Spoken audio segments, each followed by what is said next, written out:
right, and we're back for another episode of the Lakers Fast Break podcast. It's Gerald Glassford coming right back at you here from Pop Culture Cosmos, Inside Sports Fantasy Football, the Lakers Fast Break, and Game Source. We truly appreciate everyone out there listening to all of our great shows, and if you can, please give us that 5-star review on Apple Podcasts. Plus, if you can like, share, subscribe, or do whatever you can to support us right here at the Pop Culture Cosmos, also as well Viseland, DraftSite.com, and of course, NBA Draft Junkies, it is truly appreciated. Well, all the NBA draft experts, they're on the way up here in a few minutes because the draft, as we speak, is still going on here in the second round. It's getting to pick right now 43 right now on the list, so it's going down, it's getting there, it's getting closer and closer to the end of the NBA draft, but it's been a very interesting NBA draft to say the least. I'm going to have on some great guests for today's show. I'm looking forward to it. But I wanted to go on a little bit early to share some thoughts on some of the early happenings on this year's draft. And it's been quite a draft. I can tell you that for sure. Anthony Edwards from Georgia was the number one pick in this year's draft. Kind of at the last minute, we talked about on the preview show. If you joined us for that and you got a chance to listen to that with Michael Visenberg, we kind of thought that the trend was heading in his direction. Vegas had the lines having him as the favorite, so it looked more and more like Anthony Edwards was going to be the number one pick. I think that was because Minnesota just didn't have many options as far as trading down or trading the pick entirely. It looks like more and more that Anthony Edwards was going to be the case because that's a more natural fit. Since it looks like they're going to be able to keep him on the roster at this point in time. So we'll go ahead and discuss that to see if that was a good choice or a bad one for Minnesota. Minnesota was very active with even more trades that came later on in the draft. And there really wasn't much movement as far as in the top 10. In fact, actually no draft changes at all. But it started to happen and the dominoes started falling in as far as after the lottery selections were made. It started the dominoes as far as this going here, this going there, this going here, this going there. All these teams started to make some trades, and it really got into a big-time flurry of action going on. It was quite interesting to see, but it was a very curious draft, to say the least. Some choices that were made at the back end of the first round were not even thought of in being first-round prospects. So there were a couple surprises there. So we're going to talk about that, and along as who came out on the draft looking a little bit better and who is kind of like still searching for answers, maybe didn't do as well as we were hoping that they would be for this year's NBA draft. So we'll be talking about all those great things as well. Again, we truly appreciate everyone getting a chance to check out what we have here at the Lakers Fast Break. Yes, we are going to be doing an NBA draft recap this evening. I'm looking forward to it. It's been such a great time as far as over the past few months talking to these great analysts over and over again, just months and months, because this has been obviously a delayed draft, and I know that a lot of people have been waiting for way too long for this draft to continue, but it is something that finally happened. It finally came about, and I'm glad to see that it did. Again, we're just a few picks away from the end right now. We're getting close to 45, pick number 45 on the list. And there's still some prospects out there that are going to be looked at right now by some teams. Where they're going to end up, if they're going to be traded even more, there's still a lot of inside scuttlebutt on it. But some curious things as well. I'm just going, as far as that's concerned, I've got the messages right now for the guys as you're seeing on the list right now on our Twitter. And I'll tell you what, it's been interesting to see. And I know Rafael is on a Knicks show right now, but he will be stopping by on this show when you can, because it's been such a great time talking to him on all the draft preview shows and whatnot. So I'm going to tell him to come on when he can. And then also Michael and Jason Visenberg from Viseland, you got to check out their show. And then Stone Hansen will be on from DraftSite.com. Some of the curious things that happened as far as just before the draft was Philadelphia trading away Al Horford, which I know they were trying to unload that contract. and they were able to do so and traded him to Oklahoma City for Danny Green and a package including Terrence Ferguson and then some draft picks back and forth. That was very interesting to see how Oklahoma City is really looking to be in that rebuild position and how many more draft picks they can have as far as first-round draft picks. In fact, they had at one time 17 first-round draft picks up into, 2026. And he's getting ready right now to come on the air. In fact, two great guys indeed. They are the Brothers United. They're coming on right now, and they look like they're ready to go. They are Jason Visenberg and Michael Visenberg. Guys, the second round is still finishing up, but I appreciate you coming on the air as we go ahead and do the draft recap. We're on as long as we need to be. So the floor is yours to go ahead and moan and groan or praise and whatnot. But there's going to be a ton of things I want to talk about for today's show. Just great to have you here first off. And while we're at it, so we go ahead and get the plugs in early. Jason, I want to start with you first. Please tell everyone out there why they need to check out your awesome shows that you and Mikey do at Viseland. Because Viseland is the place to go for all things Visenberg. It's a great show. We do a lot of history. We do a lot of NBA draft. So it's just a little bit of everything with our perspective of bickering brothers as well. Yes. It cannot go without the bickering. I was speaking to Mikey about that earlier today, but Mikey, thank you again for appearing on the draft preview show that we did earlier. It got a great response. Already got a couple messages thanking us for doing that and some great insight, although it was dated the second that we put it out. It was chaos. It was complete chaos. Yes. And then, but the cool thing, Gerald, is like we did get like a few picks like here and there, and like for instance, Halliburton did slip. Yes. And that. It was pretty crazy. So yeah, I give you credit for having him slip, because I had always heard that NBA people were higher on Tyrese Halliburton than maybe we were. Yeah. But it turns out that he slipped to Sacramento. I had the reverse picks of like here and there, and Precious goes a lot lower than I thought. I had heard about Washington, but then, Denny slips to Washington. A lot of crazy things happening. Peyton Pritchard, University of Oregon, goes in the first round. And the first thing I thought about was you, my friend. I thought of you first when he went in the first round. Because he had the promise, and you wanted to see if the promise was real. Second Israeli player chosen just now, Yamadar. So yeah, that's a good one. I'm just updating like the draft also, so I'll be busy doing that and trying to Yamadar. I liked him. Yeah. Oh yeah. And I'm trying to play Woj and Shams by basically getting their notifications as soon as possible. I always love during the draft because they now have this competition. Remember, it was student and the master. Now it's like peers.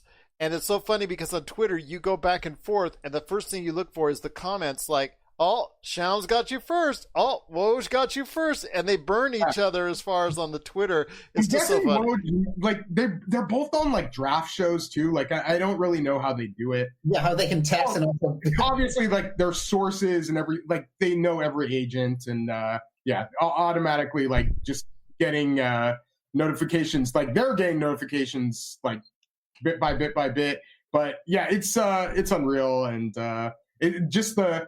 I don't know. I wonder how many like followers Shams has now, because he used to be quite a few. Yeah, he's almost hitting 1 million. Yeah. So yeah, I'm wondering how many the draft has gotten him. But if you're not following Shams Charania, I don't know what you're doing with your life. If you're not following Adrian Wojnarowski and you follow basketball, I don't know what you're doing with your life.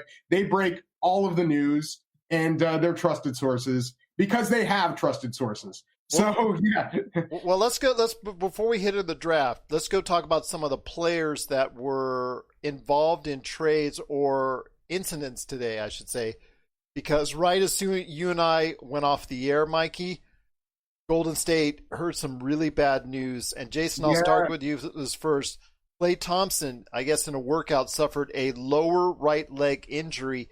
I still don't have any. I mean, Shams was the guy that dropped this on us, so I want to hear your thoughts on that. I heard Achilles. That's why I heard the latest. Achilles? Oh. Yeah. Yeah, it wouldn't disclose, which usually kind of means it's bad. Yeah. They say it's like something like, a few weeks. So yeah, that's rough, right? Because again, Clay, had to sit out all last year. Just an exciting player to watch. Like Steph and Clay together, it's just not the same without the Splash Brothers when it's just one. Or in this, Mikey, do you have any thoughts on it? Oh, it's just such a bummer. Yeah. I couldn't really believe it. You immediately, since it happened right before the draft, you wondered if it affected the way they picked. I think they were just really high on James Wiseman, but you wanted to see them back and in full force. And the fact that Klay Thompson isn't possibly might miss another season is devastating. Do you think, guys? Do you think if Anthony Edwards had fallen to number 2, and knowing what they knew kind of around then, you think that Golden State might have been able to pick him up, or do you think they would have been inclined to pick him up, Jason? Or do you think they were set on getting obviously, Wiseman? they still have the course kind of set, because obviously Anthony Edwards, LaMelo, a little bit different, but again, they could have taken LaMelo at 2 as well, if they were looking for someone else to fill the backcourt. Because he could have play off the ball. That's a good, we have talked about it before. LaMelo too as well. Yeah, I mean, we could have just off the ball. It could have been worked out as far as we talked about that before, as LaMelo Ball playing, as far as on the point. But it looks like they were really set on having the big man there. Mikey, I want to ask you this: something that happened in the middle of the first round. Landry Shamet going for pick number 19, which is Saddiq Bey. That was very interesting to see. I want to hear your thoughts on, if you were the Clippers, was Saddiq Bey worth giving up someone like Landry Shamet, who is a really good shooter? The Clippers actually got Luke Kennard. Oh, okay. So they traded on to get Kennard. Yeah. Yeah, so it was a 3-way trade. The Clippers get Luke Kennard. They give up Landry Shamet, who's a great shooter as well. The thing with Luke Kennard is that he is actually, I think, set to, I guess, be up for an extension. And I guess, Shamet going into his 3rd year as well. But yeah, maybe they were just a little bit higher on Luke Kennard. Are you? I'm not. I don't know. I think it's hard to say. I don't know. Kennard can maybe do a little bit more as a passer, and is a really good shooter in his own right. So yeah, the thing with Detroit that I didn't get there. So I like the Killian Hayes pick. Yeah, I thought that was great. I don't get Stewart at 16. And I used to be a big Isaiah Stewart guy, but I think there are just a lot of issues for him moving to the NBA. And then Saddiq Bey also, they're 3 players who are really good, but all of them, I think you look at and just wonder about NBA athleticism. And almost it just seems like Detroit is kind of going back in time with their 3 picks. So yeah, I'm just not sure how that all fits together, and that if that really gave them the influx of talent or upside that you were kind of looking for going into this draft. It's amazing to see, though, the kind of things, because like I said, it changed. Yeah, you look like he was headed for the Clippers, and it turns into a 3-way. And like you said, Luke Kennard. It's hard to keep up because as you and I talked about, the first 10 picks, nobody seemed to want to go ahead and trade up or trade, and everybody was trying to trade down, but nobody was falling for it. But once that lottery happened, once the 14 picks are out there, man, Jason, I'll tell you what, it all went just all over the place. I mean, people are still trying to recover and figure out where everybody's going, because there was trade after trade after trade of draft pick after draft pick, and it just seemed like it was going all over the place.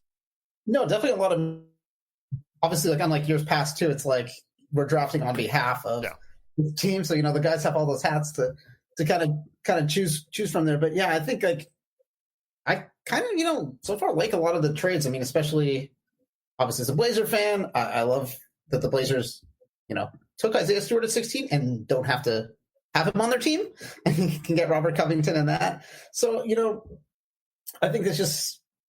Yeah, just a lot of movements just going to keep happening, especially in a short off season too. You really kind of have to make moves quicker. You don't have a couple months. You don't have summer league. Those kind of things. So you kind of need to move the wheels a little quickly. Well, it looks like I'm going to have a lot of Blazers fans because when Rafael comes on, he's still working right now on the New York Knicks draft show, but he's going to be coming on here in a bit. Plus, we're going to have Stone Hansen from DraftSite.com. But I'm going to go ahead and start again to the top of the draft, and we'll start with, like I said, Anthony Edwards. You and I, Mikey, talked about how Anthony Edwards, I was trying to get you to sell me on how he was going to be as a player and not avoid those Andrew Wiggins comparisons, because to me, it screams Andrew Wiggins. Maybe a 20-point scorer on a bad team, things of that nature, but something like, I don't know, can he be a fit that an integral piece to a playoff team? I'm just, because it's just still for me, it just something's not quite there when Anthony Edwards. Yeah. There's work to be done, but first off, Andrew Wiggins came in before Karl Anthony Towns, and as we've seen, Karl Anthony Towns has progressed into this one of the best centers in the NBA. You have a guy like D'Angelo Russell who you kind of wonder some of the same things about, and he was, I think, the best player on a Brooklyn team that was like the 8th seed and made an All-Star team. But yeah, like Anthony Edwards, like toolsy guy, and I think in a draft where you're kind of wondering about all of these unknown variables, is a guy that's going to come in there and be like a scoring threat. So I understood the rationale behind Minnesota making the pick, but I have some of the same concerns that you do as well. Just to go over like the last few picks in the draft though. So we had Yamadar go to Boston. We have Nico Mannion to Golden State, Isaiah Joe to the Philadelphia 76ers, and Skylar Mays to the Atlanta Hawks. I tell you what, Nico Mannion. That's up to Golden State at 51. Yeah, because Nico Mannion might be someone at this late in the draft, might be a good player to go ahead and start really looking at focusing in on, that could make a good dent in the league, I think. I think that was a pretty good pick that late in the draft. But yeah, I heard that they had liked him, so yeah. It's not too surprising. But I'll tell you what, it's been very interesting to see so far all the different changes and all these players going into different places. I want to ask you this, Jason, when it comes to round one, first off, where did you see it start to go awry? I know comments were made starting around pick number 4, it started to go awry. I know Mikey and I had talked about Patrick Williams, the hot rumor, him going as high as number 4 to Chicago. I know a lot of people didn't want to believe it, but Jason, it looks like it did happen. Yeah, I think for Viseland, based on our last mock, which was a couple days before, I think number 4 was definitely where it started. Good enough. I knew Patrick Williams was coming up the boards. It's just, again, I thought Danny Avdija kind of completes the roster there, with that kind of shooting touch. Maybe Isaac Okoro. I don't know. There's a lot of interesting little things in that. Killian Hayes was falling down, but then it still ends up with Detroit. So Obi Toppin, I think we had Obi Toppin 5 in our final mock. We were kind of looking at that Cleveland spot. So yeah, I think again, this was the kind of draft where there's a lot of players that are kind of in the same tier of nobody's at that can't miss. All in a group. Yeah. And I think there's a lot of good players, but I don't think there's no one right now that you can look at and say oh, this guy stands out above and beyond. So yeah, it kind of proved itself. A lot of players within that kind of same tier. Do you see, Mikey, as we talked about on the preview show, that actually what Patrick Williams, could he be the biggest reach? Could he be the biggest boom or bust player at that early portion of the draft? Because I think he will be. I like the kid. I think he's going to be a pretty good player in the league. But again, as so young, needs a lot to develop. He didn't even start on his own Florida State team. I want to hear your thoughts, Mikey. Could he? I mean, he's going to be perceived just because of his age and his experience at that point in time. But I think he's going to end up being the biggest boom or bust type player at that point of the draft. I'm not so sure about that. I kind of think I probably wouldn't have him that high, but I see the rationale behind that as well. And I think, you like the physical tools, and then just some of the things that he showed. I know he didn't start on Florida State, but he was clearly one of the more valuable players on Florida State, and probably the second most valuable I don't know, maybe have like senior like Trent Forrest or something like that, and of course Devin Vassell. But yeah, you see the physical tools from Patrick Williams. He's a great weak side rim protector. He has like the strength already, the youth on his side. Showed some passing ability also, and like some handling ability out of the pick and roll.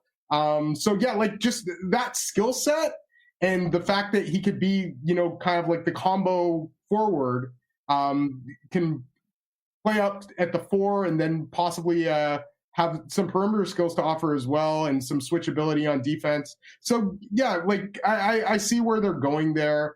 And when you aren't like really sure about all of these other options, he's even like, he didn't shoot particularly well at Florida State. Like he was, I think, like 32%, but like 80-something percent from the free throw line as well. Yeah. So yeah, like there's some potential there. I felt like the biggest reach was probably Jalen Smith at 10. Obviously that's going down to 10. Let's talk about something else though. Of course. The really amazing thing, not a trade in the lottery. That's what we were talking about earlier. I just had a feeling, my friend, when I spoke with you at the preview, that all these teams want to trade down. Nobody really wants to give a whole lot of assets to trade up. Nobody really wanted to trade up. For sure. So yeah, there wasn't a single trade in the lottery. Like I guess the first trade would have been that 16th pick. Yeah. So yeah, it was for as much as people saw all of these teams that wanted to trade down in this draft. Yeah, like I think it kind of, like you were saying earlier, like it shows kind of the value that the NBA perceives these players have, which is not that much. And I guess the trades just probably weren't enough to take that risk and trading back. So yeah, it could, obviously even that could go either way. But yeah, I feel like it's still been eventful just by like the picks themselves. Yeah. And as much as you like to see these big trades, but yeah, there have been a ton, and as always, there are tons in the second round, and I'm sure that I'm a little behind on my draft board here that I've been just keeping to myself. But it's like checkers; it's going all over the place. Yeah, right, I'm just trying. That's why I see Jason turning his head. I'm turning my head. We're all looking at I've got my command central right here. Yeah, something pops off. I mean, it's like, it's not Daniel Martin Jr. to the Houston Rockets. Yeah, I want to ask you this. Oh, go ahead, Mike. Finish up. Oh, and Cassius Winston to Oklahoma City, selecting him, trading him to Washington. Oklahoma City, cracking me up. Mikey, I want you to think on real quick. When we were talking, I wanted you to think on the Bogdanovich deal for a sec, but I want to go ahead and hit Jason with this joke. We're talking. Who will draft more, or who will have more players on their roster? Will New York have more power forwards on their roster, or will New Orleans draft or have more point guards on their roster? I don't know. I feel like Oklahoma City was actually doing pretty well getting some point guards. Yeah, that's true. They're just collecting all these assets. Yeah, it's always an interesting situation. I mean, I like multi-point guard looks sometimes, and like Shea obviously is a bigger point guard, so sometimes you can pair him with somebody else. But yeah, it was the Knicks are always an interesting one on spacing and really just kind of having a balanced roster. I think that's kind of just a clinical problem of history, like of recent years. Yeah, I think nothing beats Minnesota all those years ago with the David Kahn draft of Rubio, Flynn. It was the third point guard. Didn't they take 3 point guards that year, 2009? But they traded him. Yes. Yeah. The fact that they wanted, they put the hat on him, and they still didn't pick the right point guard. But we won't go there. No, they did not. Wiseman today, because the last time that Golden State picked after Minnesota is when they took Steph Curry. It's just so funny because and Seth Curry got traded today as well. He's playing for his father-in-law. So there you go. He got traded along with Josh Richardson, and a second-round pick went to Dallas for Seth Curry. I believe that was the deal as of now anyways. Who knows what's going to be here when it gets finalized. But, Seth Curry is 43% shooter, so that's definitely from the outside. There are a few better than he is. I want to ask you this, though, Mikey. Under the radar, during all this flurry of action, all this flurry of news, was the news by Shams, dropping another Sham bomb, was that Bogdanovich from Sacramento, who we thought was already on his way to Milwaukee, said, Yeah.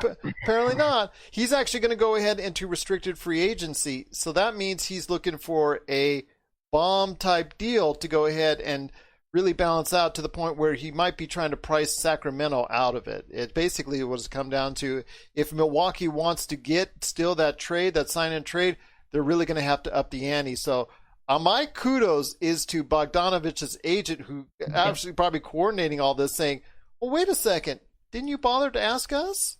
Yeah.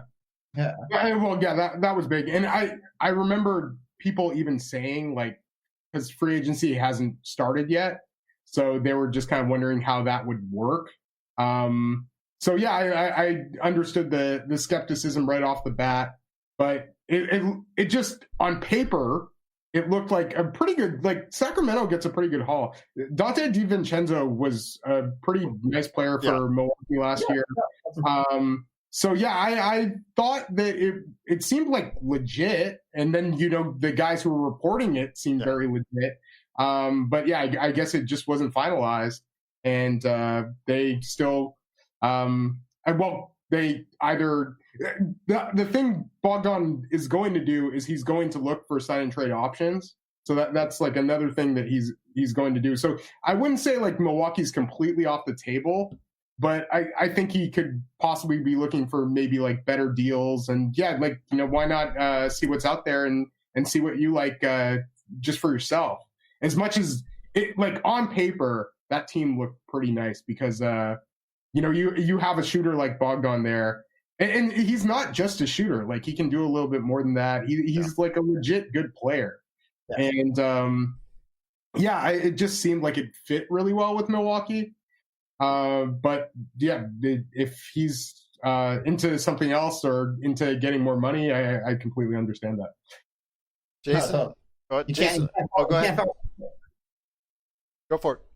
Yeah, just you can't follow. I mean, I think he commands some value, and like, yeah, restricted free agency is probably the best option for him to try to, go somewhere better out of Sacramento, and maybe just to a situation that he likes. I mean, obviously there's something there. Maybe he didn't want to be in Milwaukee.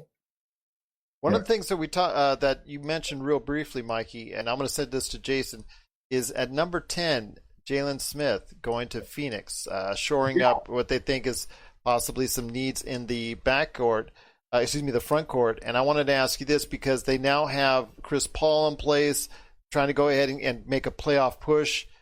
Do you think it was a big-time reach? Because Jalen Smith, I think probably the highest I had seen him on any projections was about 13, 14, and I think that's probably the highest. I think it's a little bit high for him. Were you in the same manner as Mikey? You know, like we had him a little lower on our mock, but I feel this draft was so lumped together that, you know, like looking back on it, it doesn't super surprised that a lot of these guys are kind of, you know, just can move up or down a few picks, because I think for Phoenix, like they kind of have their backcourt locked. You got Ayton's your center. You just maybe need someone else, you know, to kind of help out in the post as well. Yeah, and plus he can hit. He can stretch it though. Hopefully out to the 3-point line for Phoenix. Mikey? That's obviously what they're hoping, but I just thought it was definitely high, and I really, the guy that I was thinking there were a couple guys who I would have looked at, like, just personally. Halliburton was a popular one, but the two guys that I kind of liked for Phoenix were Kyra Lewis Jr. and Devin Vassell. And I was just a little surprised that they left those guys on the board and went with Jalen Smith. I'm just trying to look at their roster for next year. And so Aaron Baines is a free agent. Yes. You assume that since I believe they have Dario Saric's bird rights, so I think he's probably going to sign back with them. But I know that the kind of vision for Jalen Smith is that he's a power forward. I'm just not sure about playing him next to DeAndre Ayton, and if he is an actual power forward just because of his lateral quickness. Yeah. But the guy who did a pretty good job like playing next to DeAndre Ayton last year, at least in the playoffs, was Cam Johnson, or not playoffs, in the bubble. Yeah. Cam Johnson. So yeah, like I think the starting lineup they're probably putting out there. You have obviously Chris Paul, Devin Booker, Mikal Bridges, Cam Johnson, and DeAndre Ayton, and then it's just a little surprising because the rest of the depth there I would have thought would be more towards like a guard or a wing, but yeah, they obviously Phoenix likes their guys, and Jalen Smith was their guy. It seems to be, and it's just going to be very interesting what Phoenix is going to bring to the table. I still see them as very much a wild card in this situation as far as getting to the playoffs is concerned. They could be as high as 3 or 4, and they could be as even out of the playoffs. To me, as far as that's concerned, because they're really a hard one to figure out. But I know they're making a major playoff push, and I'm looking forward to seeing what they have to offer. This is Rafael from NBA Draft Junkies.com, and you are listening to the Lakers Fast Break. Hey Lakers fans, looking for the best place to go for up-to-date news, information, original videos, articles, podcasts, opinion pieces, and discussions about the world champion Los Angeles Lakers? Well, look no further than Lakerholics.com. With a legion of followers always there talking about everything Lakers and the NBA, there's no better place to go to share your fandom as the team heads toward another championship run. So stop by and be part of the conversation today at Lakerholics.com. Once again, it's our NBA draft recap. I'm here with the Visenbergs. They've shown up early and just greatly appreciate it. You got to catch everything that they do at Viseland, Viseland, wherever you get your podcasts, and also on their YouTube channel. They do a lot of great features. They talk about a lot of great subjects regarding the NBA and basketball as a whole. So please go ahead and catch everything that they're doing at Viseland. We're still expecting Stone Hansen and also as well my good friend Rafael Barlowe from NBA Draft Junkies also come on board. Guys, I know it's been a wild and woolly back half of the first round, so it's really hard to figure out exactly who is done well and who's not. There were some reaches, like we talked about with Peyton Pritchard being a mostly thought of as a second round draft pick moving up into the first round as far as for Boston. They ultimately had to end up keeping all their picks. They weren't able to package it really as far as it maybe go ahead like we saw some others like Oklahoma City were packaging up. Do you still think a player like Peyton Pritchard can go ahead and make an imprint on the Boston Celtics? I think, I know they've been rumored to be, trying to shop Kemba as well, but I think, not that I don't think this is going to happen. Yeah, I think, again, you're always an injury away from being able to, come in there. And I think, again, Boston in the playoffs might need, that point guard if something happens to, Kemba or Marcus Smart. So, and I just think Peyton's a great competitor, but I've watched him a lot. Mm-hmm. And so I kind of, I've drank a lot of Kool-Aid on it, but 26, I don't think is that much of an insane reach because again, I don't think you're leaving that much left on the board. Plus, they picked 4 picks later, so yeah. They kind of have 2 chances to get people that they want to bring into the roster. Well, there was they traded 30 to Memphis. Yeah, that's right. Yeah, they traded to Memphis because Memphis, Memphis killed this draft. Yeah, they did a great job.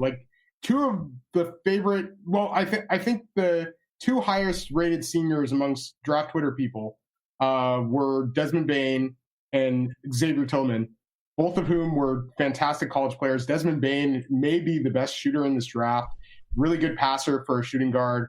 And so he looks like he could come in and right away and play some minutes. And then Xavier Tillman, as I was saying, I took him to the Raptors at 29 in our mock draft, Gerald.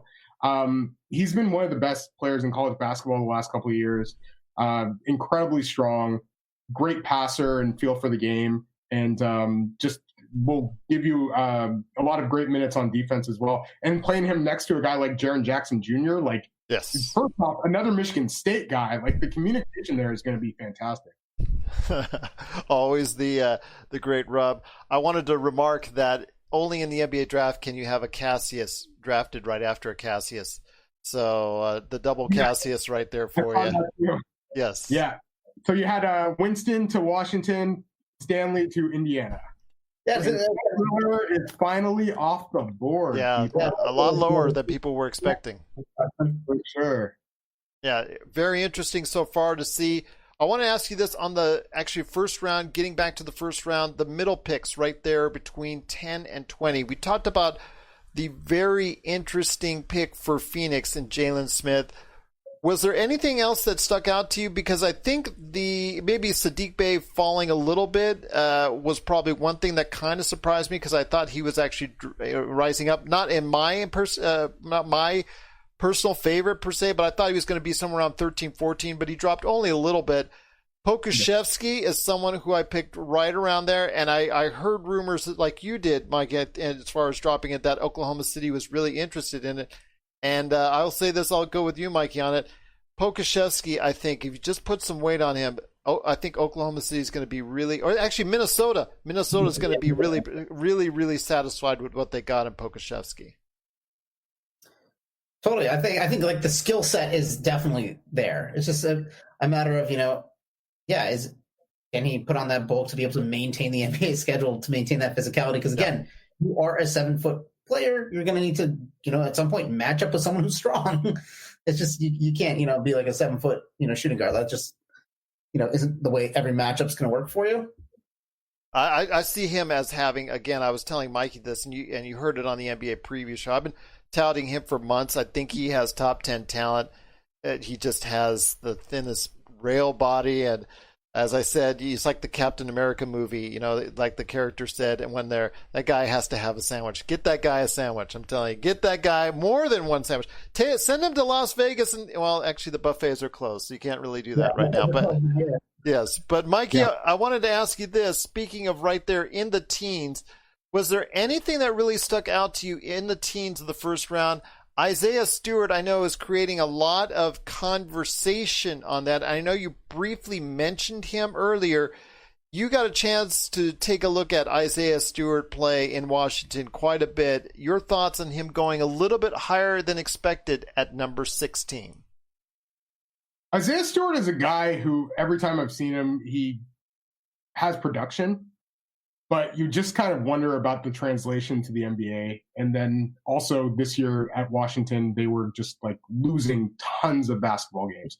And the other thing with him is he's not the quickest processor on either side of the floor.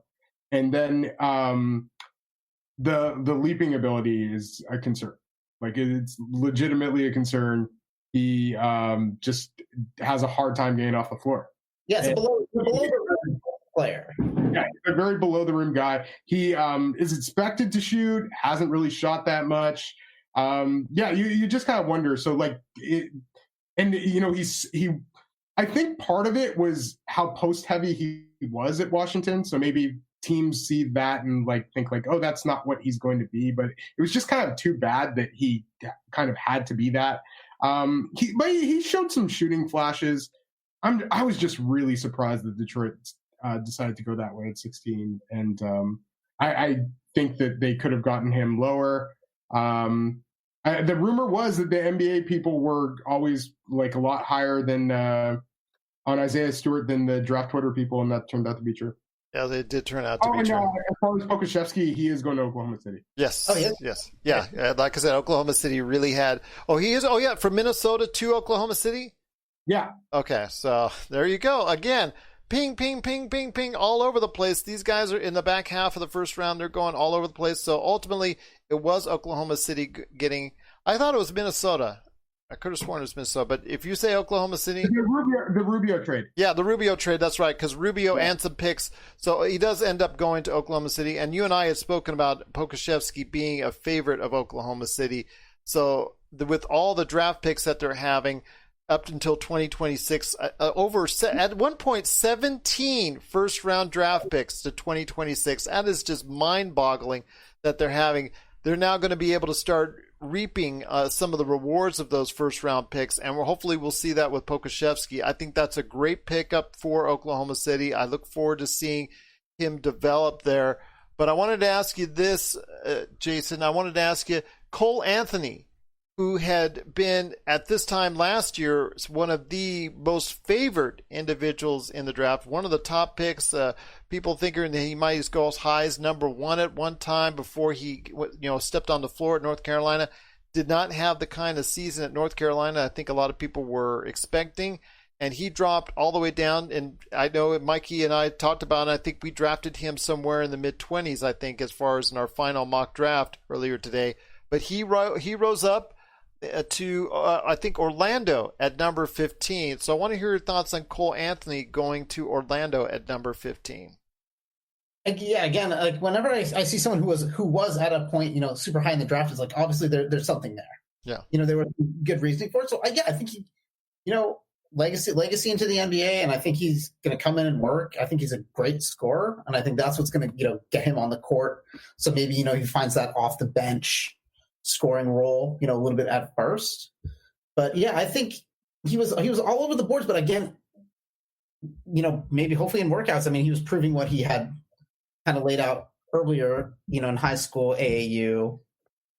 Because I think it's a good, still good value at 15. Like I don't think that's a bad pick. It's just like maybe being more of a team player, not being sloppy. I think those are all things like hopefully you can correct in the NBA.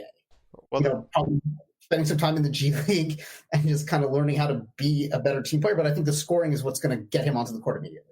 Markieff Fultz, if that experiment does not work out, you could see Cole Anthony move into the starting lineup and become the starting point guard for Orlando. That's not out of the realm of possibility there.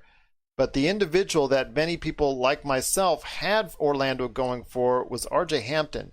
And I know I'm going to be speaking to Rafael about this because he got a chance to see R.J. Hampton in workouts up close and personal, and actually had a chance to shoot a lot of video of him in workouts. I wanted to ask you this, Mikey. R.J. dropped a lot. He dropped into the mid-20s and actually going to number 24. So I want to hear your thoughts on why R.J. Hampton dropped on everybody's, well, at least the NBA's list, and going all the way down to number 24. Cole Anthony, you project as a good shooter, and R.J. Hampton, I would say there's still some work to be done on that as far as that area of his game is concerned. I know in workouts his shot looked a lot better, but yeah, like there's still some concern there. He also, wasn't the best decision maker. He's like, the thing that he has over Cole Anthony is like burst and athleticism. I think Cole Anthony, when he has a running start, is a pretty good athlete, but like just from, he's not incredible at getting off the floor. RJ is quite good at getting off the floor and quite good just in terms of putting a guy on his hip. But he also had some finishing issues too that Cole Anthony had as well. So yeah, I feel like Cole Anthony was a more proven scorer, more bankable as a shooting prospect. RJ has the physical tools on Cole and the athleticism, but I like the Orlando Cole Anthony pick, and I think that Cole Anthony and Markelle Fultz can play together. Like Markelle Fultz having the ability of a point guard, but not being able to shoot. Like I think you have a guy like Cole Anthony playing next to him. That's a pretty good look, because I think the one thing that you can really bank on with Cole Anthony is the pull-up shooting and the spot-up shooting.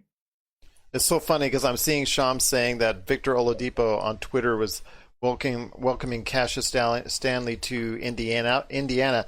He might not even be there come the beginning of the season in Indiana, but it's kind of funny that is.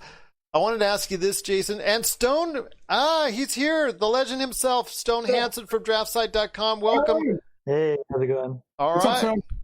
up, I'll get to you in a sec, Stone. I wanted to ask Jason real quick. Emmanuel quickly. When I made my mock draft in 1.0 and 2.0, I was really seriously considering sneaking him into the first round, but kind of got talked out of it at that point in time. I saw, because I fell in love with the shooting. I fell in love with the stroke. It's obviously is one of the best shooters in the draft, but he never really seemed to click as someone that people were interested in as far as the analysts are concerned as being in the first round. But lo and behold, he was a surprise going at number 25. So I want to hear your thoughts, Jason, on Emmanuel quickly and why he rose up so high on tonight's draft. Yeah, I mean, obviously leave it to the Knicks to, obviously bring someone into the first round that not a lot of people are. But then again, I think Calipari talked about it a little bit after. I mean, I think Kentucky really grooms players for the league. I think that's the style that, Calipari coaches at. So, I mean, I think the Knicks, again, they're always a fairly open book for anyone that wants to come in and give it a shot.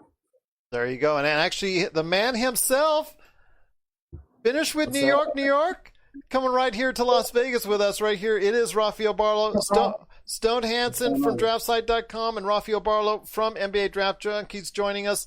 Stone, I want to hit you up first, my friend. I want to ask you this. Your thoughts on Anthony Edwards going number 1? I do not like it at all. Tell us how you really feel. Yeah. I was much lower on Edwards than I think a lot of people in terms of just his passion for the game. I think that came out in the last 24 hours or so.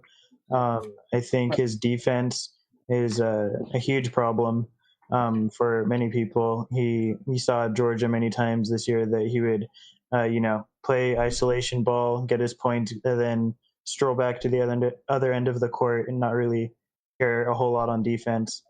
So I think there's a lot of concerns surrounding him, especially in Minnesota, where there are also questions around their other young guys there in terms of, how much of a motor do they have. So I'm not sure I entirely am a big fan of this fit. I know they tried to move it according to all accounts, and that probably would have been the best move for them. But I probably would have taken Ball there if I was Minnesota. So funny. Didn't they draft Jaden McDaniels too? They did take Jaden McDaniels, another guy I'm a lot lower on. Now talk about swinging for the fences. This is boomer bust.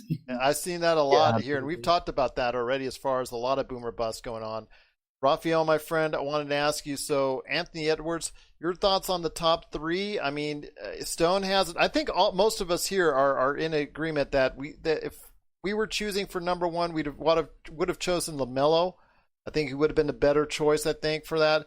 I know you might have been a little bit different on that, but your thoughts on Anthony Edwards going number 1, and then obviously Wiseman going at number 2, and then, of course, followed up by LaMelo Ball. BBB going to Mr. Nike in Charlotte. That gets the one-on-one game now. Mike has to say check up as soon as LeVar comes. Yeah. But no, I on my mock draft 2.0, I had Edwards going to the Wolves. Then I switched it up to LaMelo. I thought LaMelo would go there. I did hear rumors from a player that's in the draft that he heard through his agent that they were trying to work out a deal where it was Shea Alexander and some picks for number 1. It was OKC wanted LaMelo from a business standpoint because their fans have been spoiled. They've had Durant, they've had Westbrook, they've had a marquee name, and now they're a small market. And there looks like it's going to be a long rebuild without a marquee name. So unless Shea Alexander is going to sell a lot of tickets there, or the fans are locked in for a while, it may be a struggle with the Thunder. So, Pokashevsky, man, Pokashevsky. Well, there's 2 guys that I felt like the Thunder should have selected, and they got them. I think if it's Pokashevsky and or someone else. I mean, so many trades going on. I can't remember who stayed where. But I think Edwards is the better fit. What's that? I have a pretty up to date stuff. If you're okay, who's the Thunder's? Who are their picks? So the ones that I have for the Thunder, I have Poku and Teo Maledon. Okay, and I thought he went to Philly. No, Philly actually traded him to Oklahoma City, and then Vic Krejci. Yeah, okay, that was a guy. Because Krejci's not going to play. That rate is good value too. Yeah, but no, I thought Edwards was the best fit. He's a better fit with the Wolves, but I just think like Him and Jaden McDaniels are two guys that I felt like were just off of pure talent. At least two of the top 5, they both had question marks. McDaniels has more question marks, but I don't know. I mean, I guess it's Minnesota. I'd much rather have those two guys in Minnesota than a city like Los Angeles or Atlanta or Miami. So maybe by they're not having a lot of stuff to do there, they'll be able to focus on basketball. But I just see those two guys as guys. You put a lot of money in their pockets. The question marks that you have about them become intensified. Oh, that they do, my friend, indeed. I want to ask you this, Jason and Mikey, we went over, as far as in the top 10, some of the interesting choices that were there. Was there anything, Stone, that you saw in the top 10? And I'll get to the Viseland guys next here after that. Stone, I want to ask you, is there anything interesting in the top 10 as far as from an eye-opening standpoint that like, ooh, I didn't expect that to happen? I think there's a couple things. Obviously, the big one I think is Jalen Smith. I think he was a late riser that a lot of people knew he was going to go somewhere in the teens. I wasn't expecting all the way up to 10, but we saw what Phoenix did with Cam Johnson last year. So it's not too much of a shock that they kind of went off the board with that. I'm not really sure how I like the fit with Ayton in terms of value. I think it's way too high for him. And then Denny Avdia falling that far, or Avdia. I never know how to pronounce it. You would think I know by now. But, I think you're fine. Yeah. But I think that late at number 9 is great value for him, especially next to Hachimura, who I'm not too high on. I think Denny covers a lot of his defensive lapses. They're very switchable guys at 3 and 4. Even though I'm not too high on Hachimura, I think that they do fit well together. We'll see how that plays out. Very interesting. And Rafael, actually, I wanted to go ahead with the Visenbergs first. Jason, wanted to ask you this real quick. When it comes to what, I mean, you said it first. You're actually almost a carbon copy, both you and Mikey, to what Stone just said about Jalen Smith at number 10. I want to ask you this. Right before that, we had a very interesting pick, in my opinion, was Obi Toppin to the Knicks. Do you think that was more marketing standpoint, or do you think that's the man that they wanted all along? I mean, they're saying that there was the man that they wanted along, but when you have a team filled with power forwards, is that really the best choice? Yeah, I mean, I think you have Julius Randle, wants to get the ball inside, so I don't know how much balls, is going to be left there necessarily, but I think Obi Toppin, as far as, scoring perspective, I think so. Because again, I still don't think he's like the most exciting. He's not necessarily a jersey ticket mover kind of thing. He's the athletic dunker, so I think he's for. Yeah. Well, it's going to be very interesting to see how that plays out. They're going to have to move some of those power forwards up there, and then obviously clear out whatever it is as far as the excess and point guard. And just trying to figure out all this is crazy. We made the joke earlier, who's going to collect more players? Is it going to be New York collecting more power forwards or New Orleans collecting more point guards? But they trade one or two off. So I wanted to ask you this, Mikey, and I'll get back to Rafael next on that, is when it comes to what we're seeing with Killian Hayes, and I know you and I talked about on the preview show how much we were in tune with Killian Hayes, especially Rafael, and you talked about basketball Twitter, just basically just hyping this guy up. Do you think Detroit in that first 10 picks got the biggest steal? I think they really got a great deal in Killian Hayes. I think they got tremendous value there. Yeah, absolutely. I just think Detroit's a team that just needed talent, and I was giving props to guys like Raph, and just saying how all of these guys were super high on Killian Hayes. The word was that he was going to fall to maybe the second half of the lottery, possibly even out of the lottery. But I think Detroit made the right move there. Just to add on to, there are a few things that have been addressed that I just wanted to talk about. First off, with Oklahoma City, I just think they're going into like that full rebuild mode. Oh yeah. I think Shea is already just a really good piece in itself, and like I saw that you had mentioned that, Rafael, and like I just thought that was maybe like too much to give up for LaMelo, even with selling jerseys and everything like that, because they're in such a good position to add guys in the next couple of drafts if you're going through that rebuilding process. So that's kind of, I'm thinking towards the future for Oklahoma City, and I think that's what they're doing as well. As far as Obi Toppin, it wouldn't have been the guy that I would have taken either, but I think that was the guy that they had liked.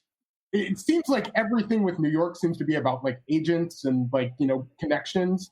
So I wouldn't be surprised if that was part of the reason Obi was selected by them. But they're obviously going to do something with that front court. Like people are getting shipped out. They have to. New York is going through the rebuild, and then like Julius is on the last year of his deal.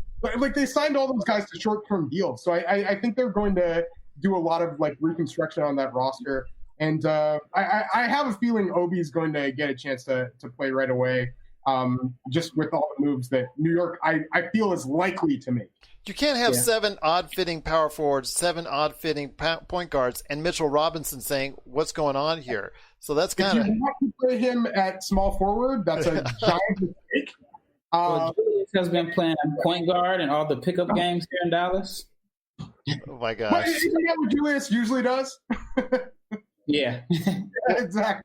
But Rafael, you did enlighten a lot of people. Odom, right? Like, that was his thing. There you go. Yeah. There you go. Great analogy right there for you. But you had really enlightened me and a lot of others to Killian Hayes, and you deserve a lot of props for that. Was there anything that really stuck out to you within those first 10 picks, or maybe even the lottery as a whole? I mean, we talked about Jalen Smith being a little bit of a reach. We also talked before about Patrick Williams, and he was fast riser.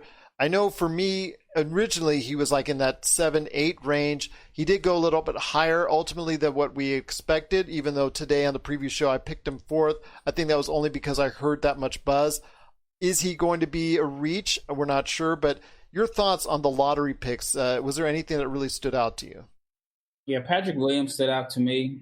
But there are a couple guys who you kept reading the rumors about that they're rising. And one was true, one was false. The Patrick Williams one, I did not believe it at all. And I was totally wrong on that. I think he's Marvin Williams. Oh, damn. Marvin Williams came off the bench. The Williams family. Yeah.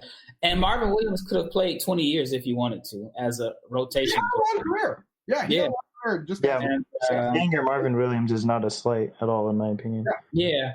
But and Marvin Williams was number 2. I guess the fact that he was taking over Chris Paul and Darren Williams is what people will remember him for. But, Patrick Williams at number 4 was high for me. But I did not believe the rumors of Halliburton. Remember they were saying, he might go top 2 or top 3. Then you saw the Warriors loved Avdia. I think Halliburton ended up in a good situation. I think if he would have went to like Detroit or New York, his flaws would have been exposed. But you put him in Sacramento where he can play, he can be their backup point guard, but he can also play with Fox. I think that's a good situation for him.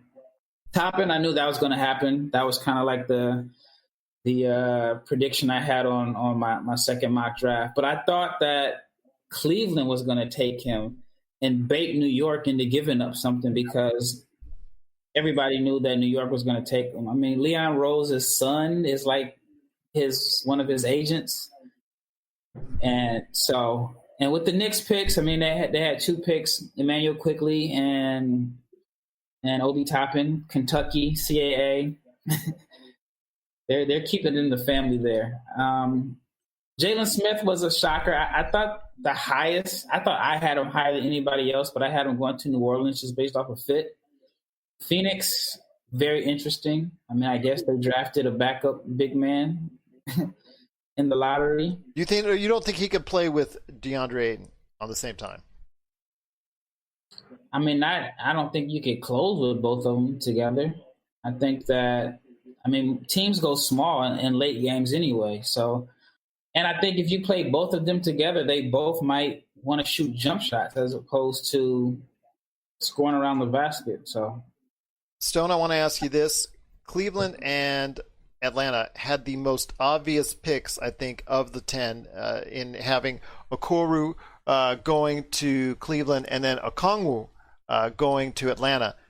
They both, I think we all could go and drive and score on both those teams. That's how bad those defenses are on both those teams. And I think they made the smart move. They didn't look at, who was falling, who was rising. I think they both were really targeted on what they wanted to do and focus in on the defensive side. And I really think that they did just that.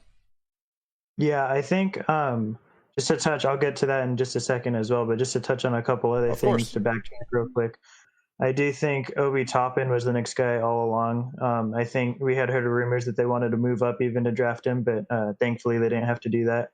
And I'm pretty out on Obi Toppin in terms of being any sort of all-star or anything. Is there any more, well, let me ask you this. Was there any more body part spoken about more so in the NBA draft than Obi Toppin's hips? I mean, it came to the point where I'm sure where he's probably looking in the bathroom and he's going like, what's wrong? What's wrong? Yeah.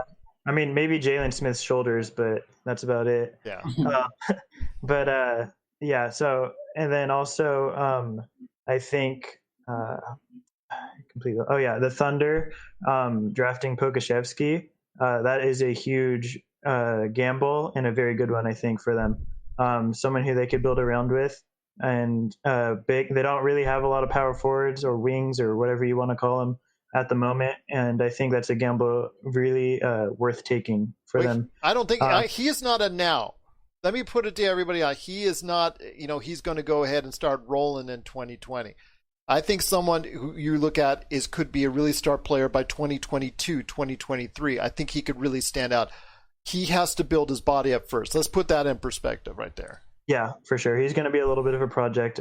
He's already put on some muscle, but he definitely needs to add a lot more. And then in terms of Patrick Williams, the Pistons absolutely made the right pick at number 7 with Killian Hayes.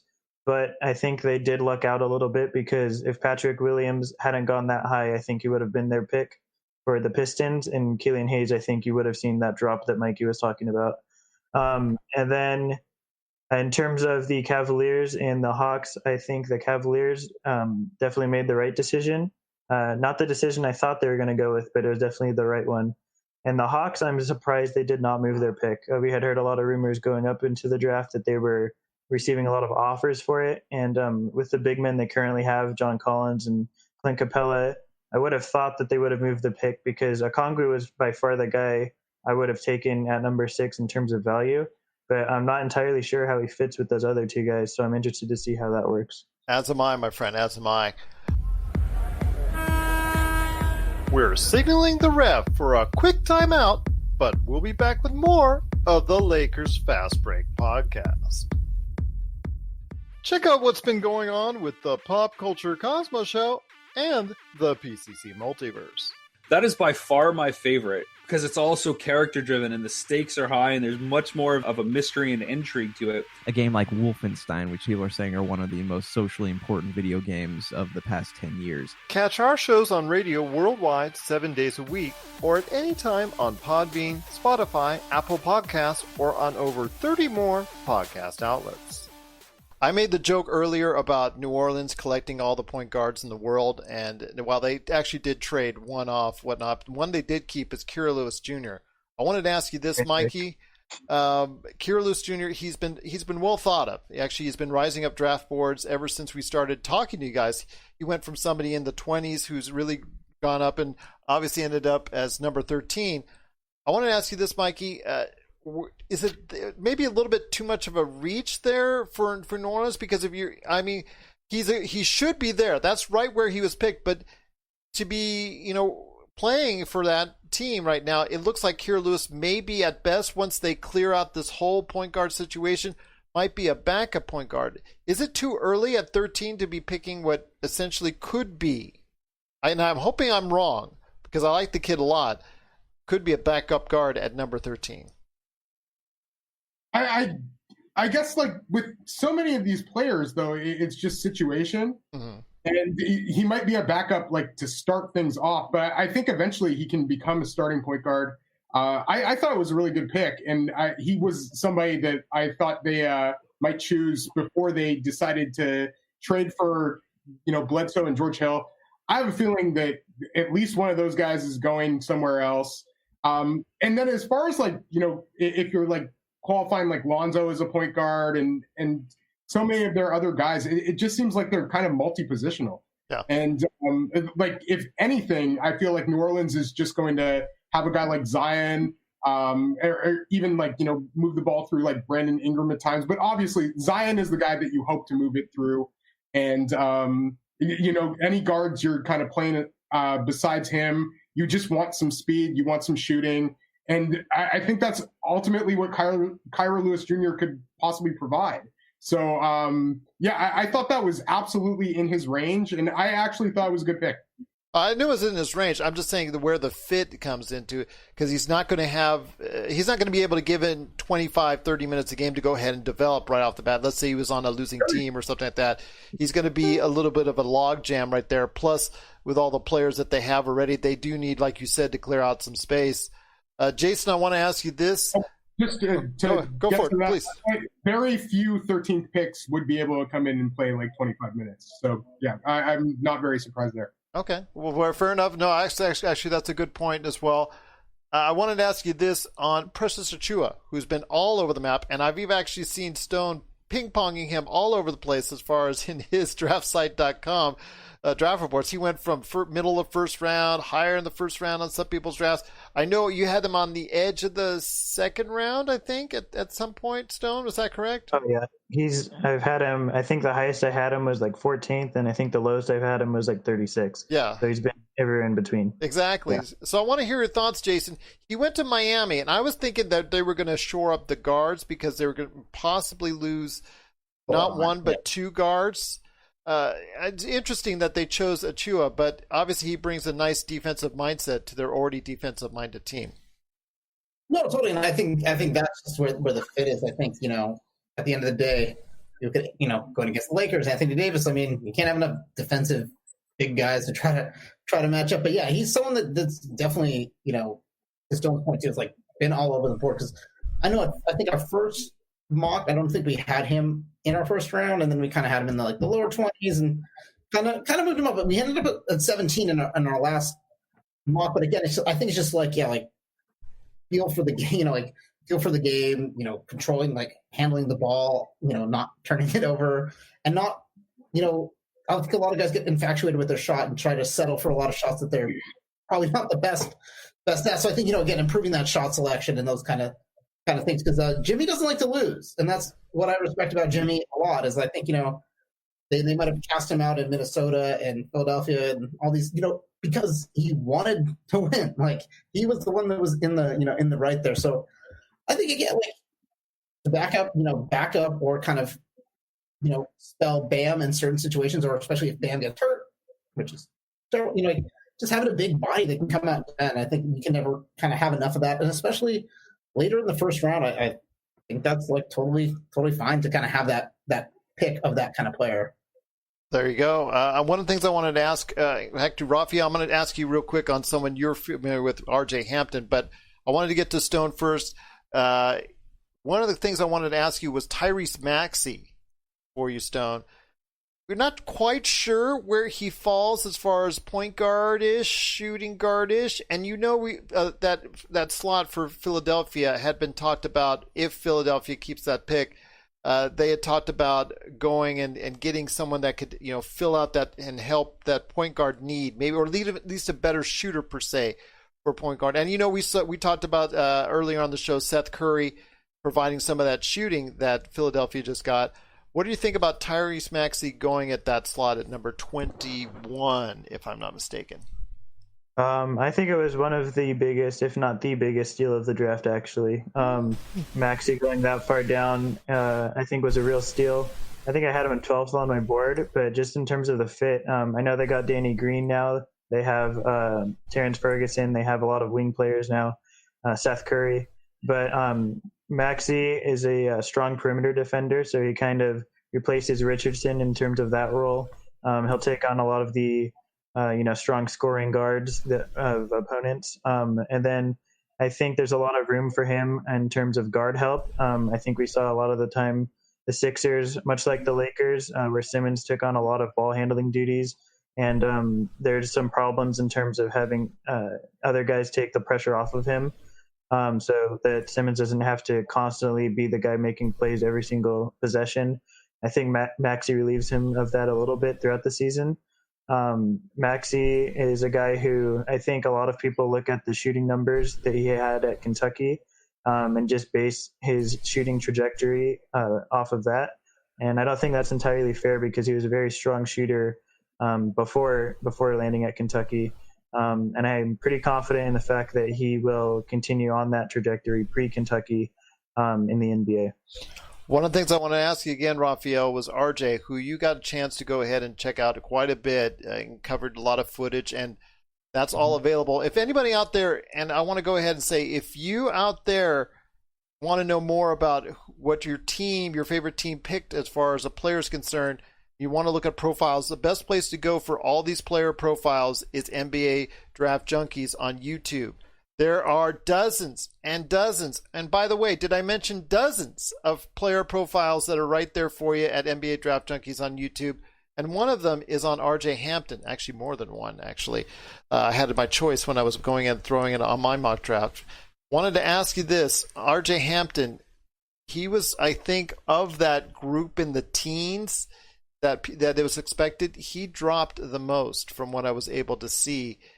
Your thoughts? Maybe Desmond Bain, also, who was supposedly a fast riser, also didn't get to number 30, didn't get chosen until number 30. So I want to hear your thoughts on RJ Hampton, why he possibly might have dropped that far down. We spoke about it earlier with the Visenbergs, but I wanted to hear your thoughts as well. I thought once Jalen Smith went up, then somebody was going to fall. It's just how the cookie crumbles. I think Denver is actually a good fit for him. I feel like that's probably the best fit for him, simply because if you have Jokic on your team, he's your de facto point guard, and you don't have to have the responsibilities of distributing and running a team. So if he's on the floor with Jokic, then he can, cut. He doesn't have the responsibility of running the team. I feel like Jamal Murray coming into the NBA wasn't a point guard either. He was able to slowly develop into a decent playmaker simply because he had Jokic. I think if Jokic isn't there, Jamal Murray probably starts his career as a point guard, and I think he would have struggled early. But as far as him falling, I think, like I said, I think the Jalen Smith pick kind of led to a free fall. And then I think there's questions about his actual position. Is he a 1? Is he a 2? And then if you're kind of like a combo and there's questions about your shooting, I think that can be difficult for you. I was shocked to see Cole Anthony go ahead of him. But I don't know if he's the biggest. I thought Sadiq Bey, I thought there was talk about him possibly going in the lottery, and he fell to 19. Yeah. So that was interesting to me. Maxey went about where I thought he would go. And Bain. So I guess those were and Nico Mannion. I mean, some people had him as a first-round grade, and he fell all the way. Really, yeah. He dropped he really went hard. to college. Yeah. Well, I there you think go. what was inevitable, though, with this class is there's just so many guards that you're going to see some guards just drop because it was so oversaturated positionally. But you got to remember. But you got to remember, in Denver, they have that great shooting guard, Bol. You can't forget about that right there for you. There you go, Bol. You got to love Bol. I think his future is bright. I think it is, but I personally got a lot of love for the guy. That goes back to actually last year's draft when he was actually felt sorry for the kid because he dropped so far down. But I think he does have a lot of talent, and obviously RJ going into a great situation, like I said, like you said, in Denver. So that's something to look forward to. But before we go ahead and hear your winners and losers on the draft, I want to hear the second round choices because that's something, or even late first round, if there's anything that really stuck out to you. So, Jason, I want to ask you this. Is there anything in the late first round or second round that really stuck out to you? I mean, point out any inconsistencies or any just really steals or just big disappointments that you have with the rest of the draft. Honestly, kind of like Malachi Flynn going on the Raptors because obviously Fred VanVleet is probably on the the way out to get paid somewhere. So I think like he's going to get his, and I think it's well deserved. I think Fred VanVleet's been super crucial for the Raptors. I think Malachi Flynn is going to hopefully kind of fill some of those minutes at least, and I think that's a great opportunity for him. Especially Kyle Lowry's getting in his latter years, and Toronto's going to see a little bit of shift as well. Marcus Gasol, getting up there and it's transitioning to Pascal Siakam and his team. But yeah, I think Malachi Flynn's an interesting pick on the Raps. I really was kind of digging that. Well, anything else in the second round that you saw as well? Because, like I said, that's the edge of the first round. Anything in the second round that you saw that you kind of liked or you kind of were disappointed in seeing? Nothing like at this point of my life, like I feel like the second round is kind of like if you get something that's great, if not, you didn't put too much in there. I honestly like Vernon Carey, going at the front of the second round because again, he's someone that's he lost a lot of weight and he can prove himself as a good starting center in the league, and he was someone out of the recruiting cycle that was if this was 2 years ago, we're talking like the top of the draft. So again, it's that kind of value, and hopefully, like he has the soft hands, and hopefully that can kind of develop. And I think, good position in Charlotte. Mikey, did you have any thoughts on as far as either the late first round or early second, round, or even the second round as a whole? Anything that really stuck out to you? I know Azubuike moving up at the last minute, also to sneak into the first round, was kind of a surprise for me, just because of the fact that he's his free throw shooting is just not there, and he's a rim runner, and did I mention he's a rim runner, and that's pretty much all you're going to get right now because he's got a lot of holes in this game. But is there anything else that stuck out to you either in late first round or the second round? Well, Udoka is also like a massive human being and was one of the finishers in college basketball. So I think that's kind of like they're just looking from a physical perspective, and the other, like his lateral quickness is terrible.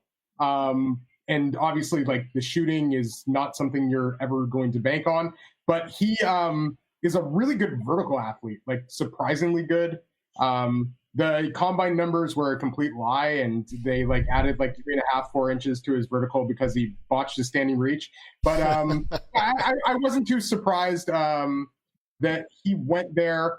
I think, as I said, I think Memphis absolutely killed it with their 2 picks. I love the Desmond Bane 30 and then trading up a little bit to get Xavier Tillman. And they actually, sorry, real quick, I just saw they signed Killian Tilly as well. Oh, man. They're crushing it.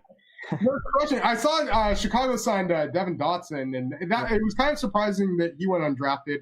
I just want to give a few other second-round picks that I kind of dug. And I like Isaiah Joe at 49. I had heard that there was a time where he was linked to Philadelphia, but it was possibly even as high as like 21 or 4.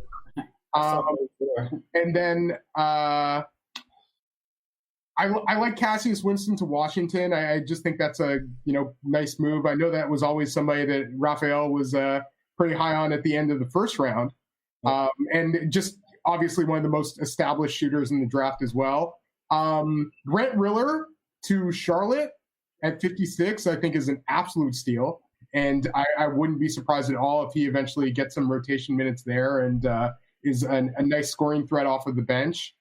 And I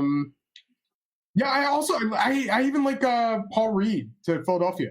He was a guy I thought would go a little bit higher as a big guy. You just kind of bank on that energy, that rebounding ability. And then I know the shot isn't aesthetically pleasing, but at least, showed some ability there, and, worth a gamble. It's funny because he's one of John Hollinger's favorites as far as the numbers is concerned. I've seen him very beloved by him and spoke out quite frequently. Yeah. He's a big stocks guy, big rebounding guy. Yeah. And the steals and rebounding tend to translate. Mr. PER himself. You'll forgive me if I'm going ahead and going right down exactly. I'm going to improve my vertical leap right now as we speak by 3 or 4 inches as well. I just want to make sure to note that to you for next year's draft. But there you go. Stone, I got my eye on you, Gerald. Okay, very good, very good. Stone, I want to ask you this. Did you see anything in the late first round, second round that just really spoke out to you? I mean, obviously, like Mikey said, Memphis, I think, got some really good draft choices. I think they really, really did well. I think they've got a bright future for shoring up a lot of the things that they needed to shore up on. But did you see anything in the late first round and also the second round, anywhere you want as far as what you're seeing, maybe some things that stuck out to you in a positive or a negative way? Yeah, there's actually a lot that I liked and disliked in the second round. So I'll just kind of go through a few quickly because I don't want to take all of them up for Rafael. But Jalen Harris was someone I know. Mikey mentioned Malachi Flynn in the first round. Jalen Harris going that late in the second round, I think, is another solid guard for them to take. Someone that can easily play rotational minutes off the bat, I think. And just pairing those two together in their developmental system is something I really like. Also, the Celtics taking Yam Madar that far, number 47. I think it was even a more solid pick than them taking Peyton Pritchard at 26. I'm more of a Madar fan than Pritchard, and I think that they should have. You realize Mikey's got that Oregon jersey hanging up right. I know he's not. You know what? I completely agree with Stone, though. I think Yamadar is going to give Peyton Pritchard like fits in practice. I like Yamadar. There's a nice battle there. Yeah, for sure. And then Trey Jones going to the Spurs. All night during Twitter, I was not happy with Trey Jones falling that far, but going to the Spurs made it worth it because I think he's a perfect fit on the Spurs, a defensive guard who can run a team competently, run a second unit. I think he's one of the safest guys in this entire class to just be a solid backup for at least a decade and get rotational minutes. And then lastly, I think the Mavericks made a lot of great moves early in the second round with Tyler Bay and Tyrell Terry just as value plays. Those two guys were slotted by many to be first rounders. And I think replacing Seth Curry with Tyrell Terry right off the bat is a good move. And then Tyler Bay is, one of the best cutters probably in the draft. And getting him paired with Luka is going to make a lot of highlight plays, I think. That's a good point. And then with Tyrell Terry, you could see him as a less expensive version of Seth Curry if he develops in that fashion. So that's something to think about right there. Rafael, I'm talking to a lot of Portland fans out here. It's Stone and me as Laker fans versus some Portland fans out there. So with right there behind, I see the Trailblazer jersey right there. But Rafael, I wanted to go ahead and hear your thoughts on as far as the late first round, second round. Is there anything that stuck out to you one way or the other? Yeah, I don't even know where to start. There were a lot of things. That's okay. We're here. I thought the Mavs won the draft. I thought they got 3 first-round picks, basically 3 first-round picks in Josh Richardson, and they only gave up Seth Curry. So I thought that was a win for them. I thought Philly, they went from having too many bigs and no guards to now they have a logjam of guards and wings. As far as the selections,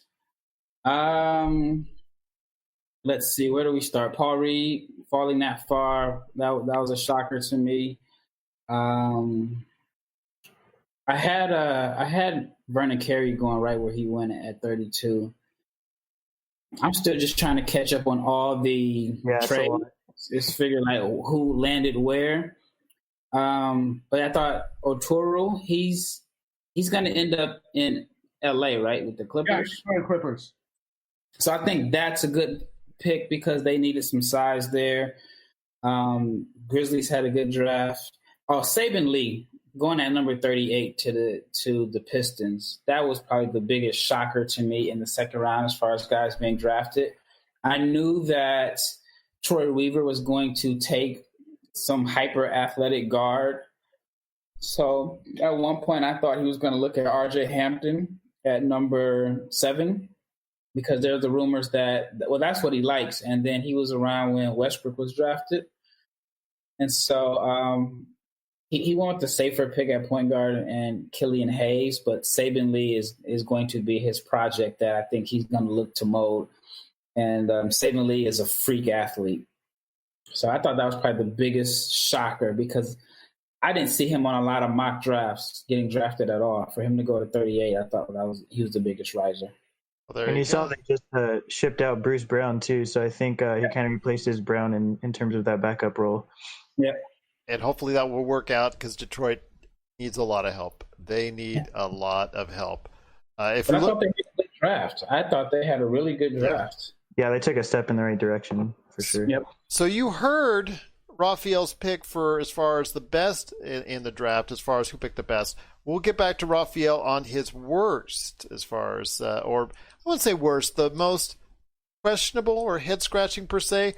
But Jason, I want to start with you when it comes to who do you think won, and who do you think maybe might have not done as well as you had thought in the draft?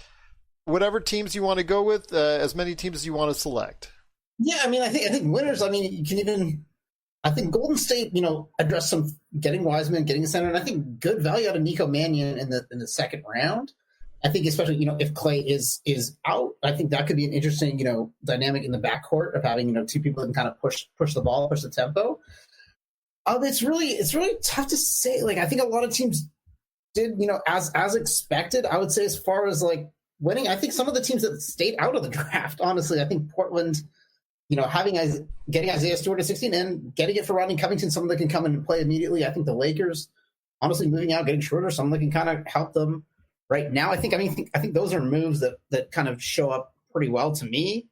I think, Phoenix, again, kind of reached early, but I don't, Cam Johnson, that actually, this time last year, we were kind of skeptical of that pick, but I think, it ends up looking, pretty decent for them. So I don't know as far as like anyone that I think totally lost it. There was definitely it's just an interesting draft because again, there was no one that was like you had to come in and get, and that's why you didn't see a lot of trades until a little bit later. There's no one that was like, you're willing to go all the way for. Once the trade winds open, the floodgates just opened up.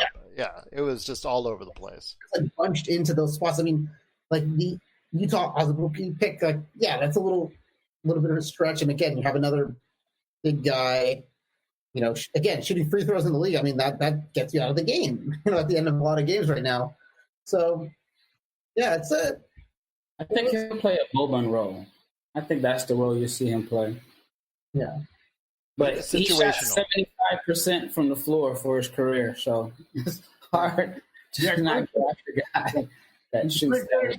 Just not necessarily at the end of the game when you're worried about him getting fouled. Yeah. That's like what the game turns into. But I'd say there's probably more. I think with this draft, I don't think there was that much at stake as far as like people willing to risk. So I don't think there's too much loss. I think a lot of teams that end up getting something for them. I mean, I think again the Knicks, with Obi Toppin, like we'll see how that plays out. But again, still a really good player. I mean, they drafted Balmero, which obviously people like, but then they traded him. So, I mean, there's those questions there that could, come back in, a few years where we'll look back and be like, why was that trade?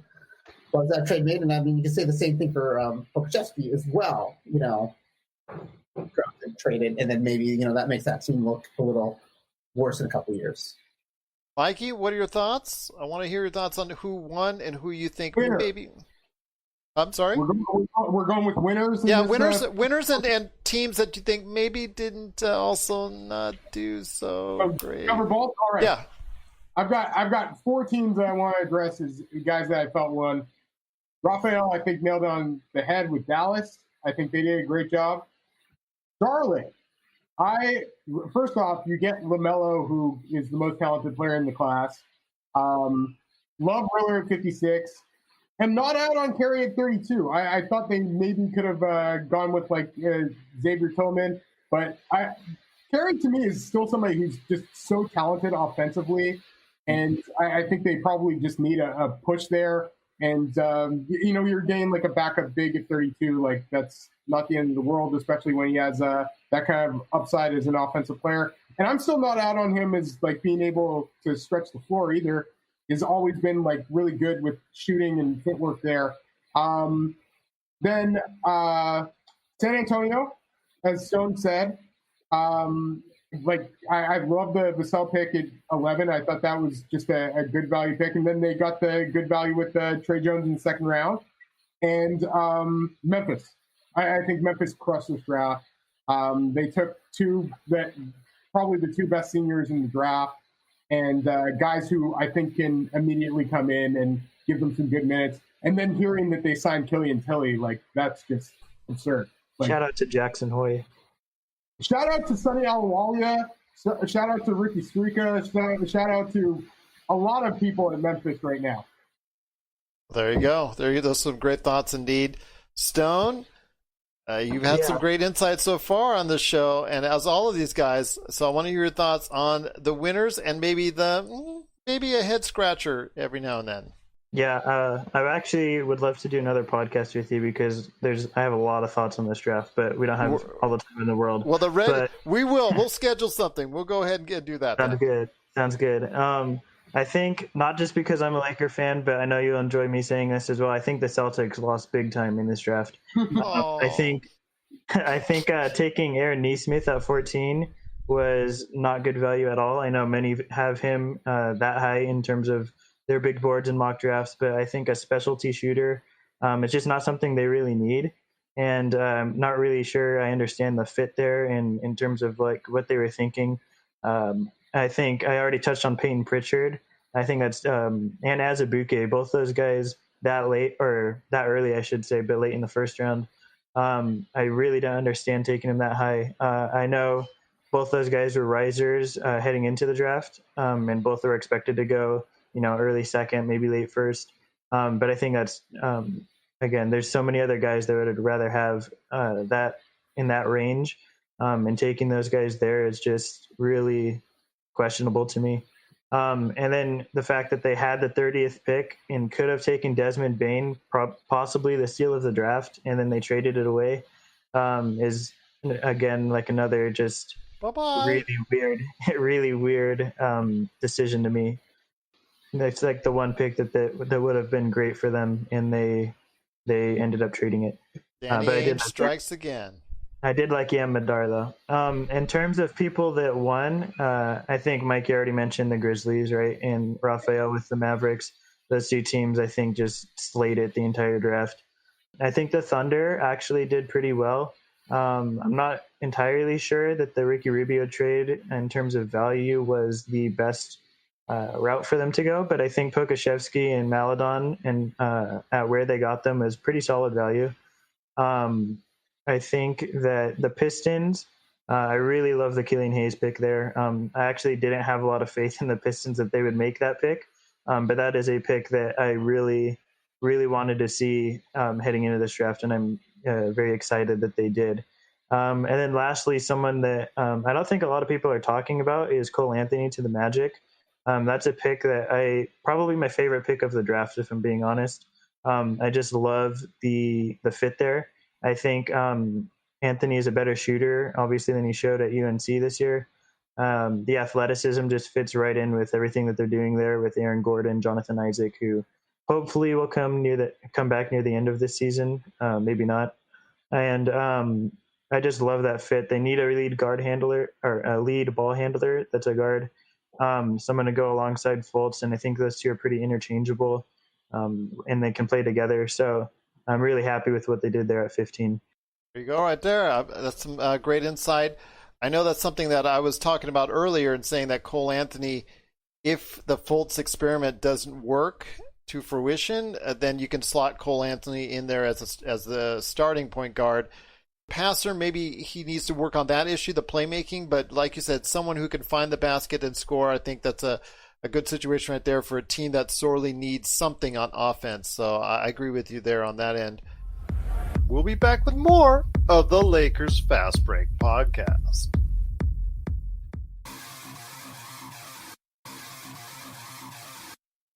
Needing an edge for your fantasy football team?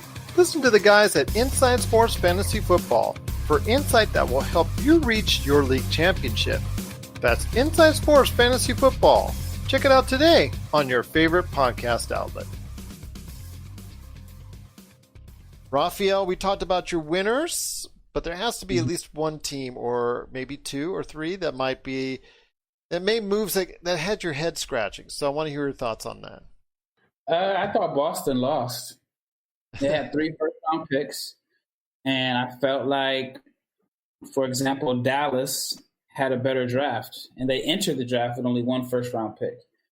And I thought Peyton Pritchard was a reach.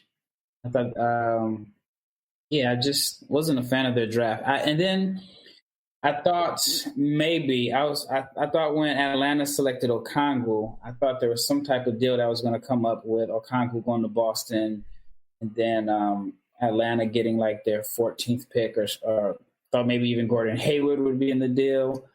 But as of now, I don't know what Boston is thinking. I felt like they should have been able to move up, but they didn't. So I didn't think they had a good draft.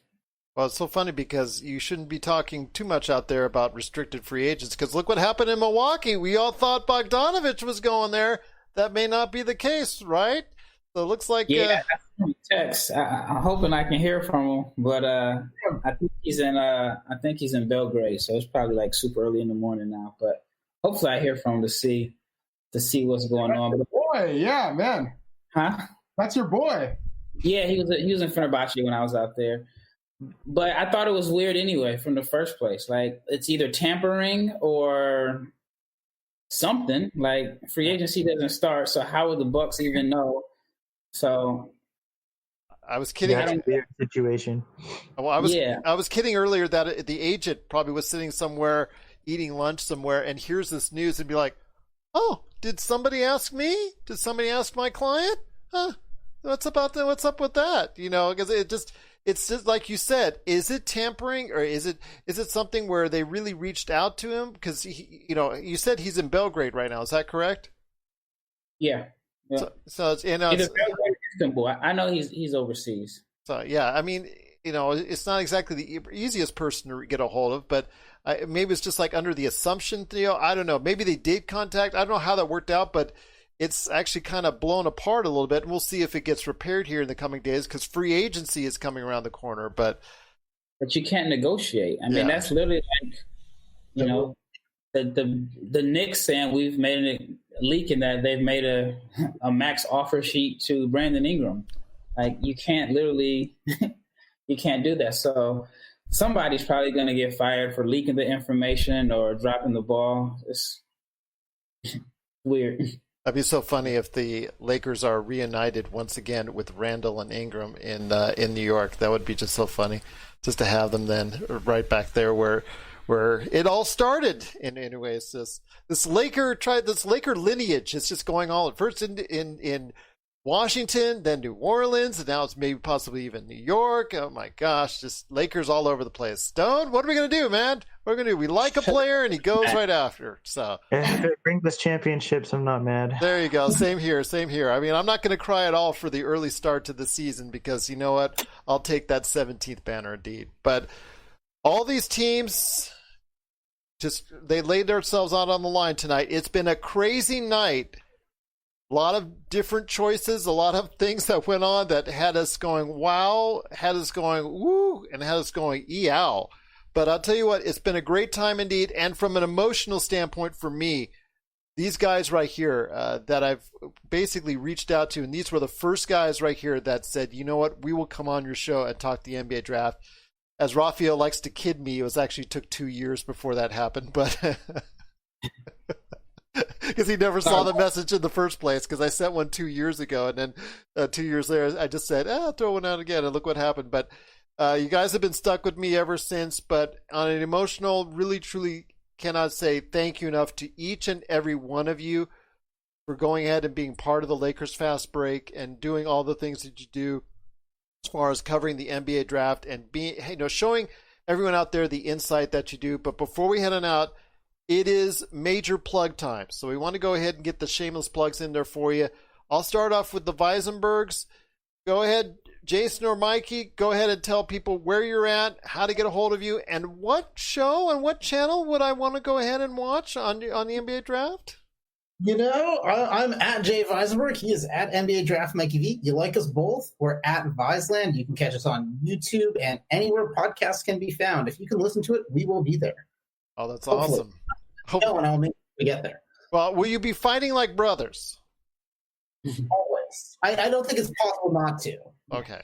Because I've seen your episodes. You fight like Laker Tom and I do on our shows. So that's something that's right there. So if you like fights, but we all don't get paid like Stephen A. Smith, but you like fights anyways on basketball, go ahead and check out Viseland on YouTube. But again, great insight, a lot of great stories. They cover a lot of awesome NBA topics, so please look out for it. It's Viseland, Viseland. Don't put the C in there.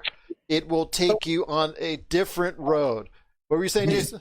I'll tell you about that other one. Just click on ours. It's very easy, Okay. Well, you'll be starting looking at like the dark side of pro wrestling. You'll be looking at all these weird news stories, things of that nature if you type in the C. So, like I said, Viseland. Stone Hansen, my friend, you'll be coming back on the show. In fact, all these guys will be coming back to the show. You'll hear them in the not too distant future on upcoming episodes. But Stone, tell us what's going on with you. How can they get a hold of you? If they have any questions, thoughts, comments, and of course, you're already updating for the 2021 draft. Yeah, as we all probably are. Yeah, so you can find I update the mock drafts continuously on draftsite.com. I'll be entering the 2021 and 2022 guys for those classes, hopefully within the next week or two, now that we've already finished up with 2020. All my 2020 draft day grades will be on my Twitter. You can find it at report_court.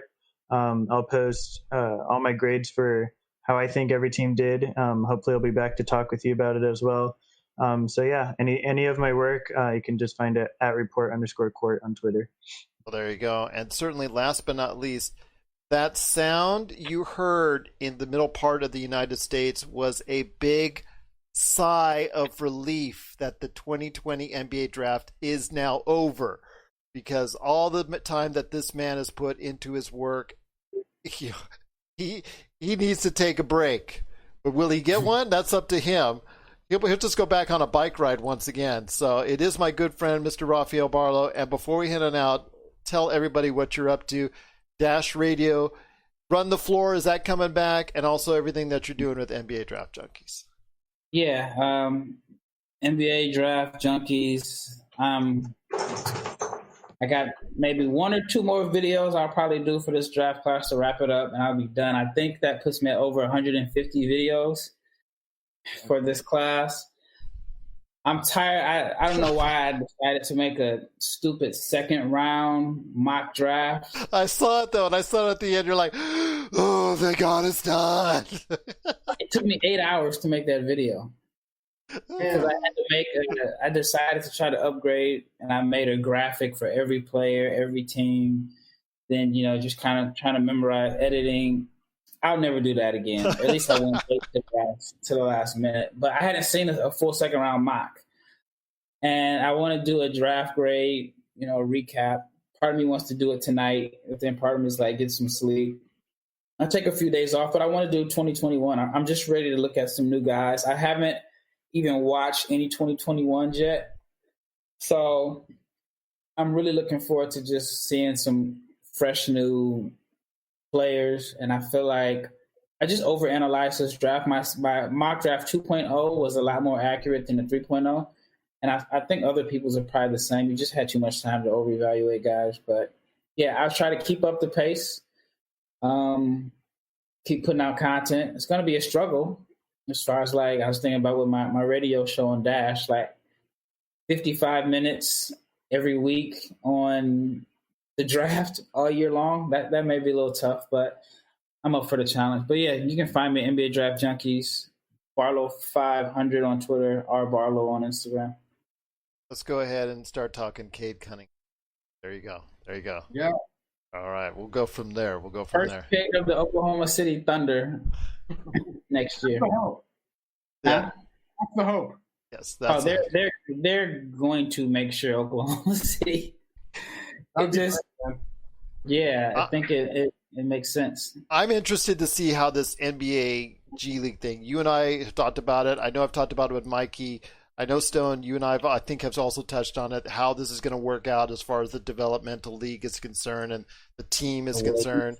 If that's going to be a crash and burn type scenario, or if it's going to be something that's going to develop these players, that's a question for another day. I'm going to hit you guys up with, because that'll take up another hour. So I know you guys. I just want to add real fast. I talked to a coach, and he said they're going to play, but if it doesn't work, then it's going to kill it. So they're going to put all of those guys in the best position to succeed.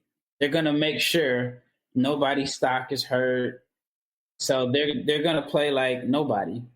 Because they haven't even announced the G League season yet, but they've announced this Ignite team is going to play. So We'll see what happens.